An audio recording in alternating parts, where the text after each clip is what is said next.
the things Jung said, I loved this when I first understood it. He said, everybody acts out a myth, but very few people know what their myth is. And you should know what your myth is because it might be a tragedy. And maybe you don't want it to be. And that's really worth thinking about because you have a pattern of behavior that characterizes you, you know, and God only knows where you got it. Partly it's biological, partly it's from your parents, it's your unconscious assumptions, it's the way the philosophy of your society has shaped you, and it's aiming you somewhere.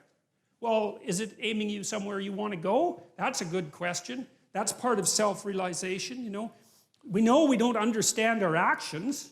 That's almost every argument you have with someone is about that. It's like, well, why did you do that? And you come up with some half-baked reasons why you did it. You're flailing around in the darkness, you know, you try to give an account for yourself, but you can only do it partially. It's very, very difficult because you're a complicated animal with the beginnings of an articulated mind, something like that. And you're just way more than you can handle.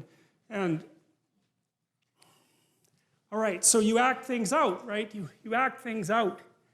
And that's a kind of competence. And then you imagine what you act out, and you imagine what everyone else acts out. And so there's a tremendous amount of information in your action. And then that information is translated up into the dream and into art, into mythology and literature. And there's a tremendous amount of information in that. And then some of that is translated into articulated thought. And I'll give you a quick example of something like that.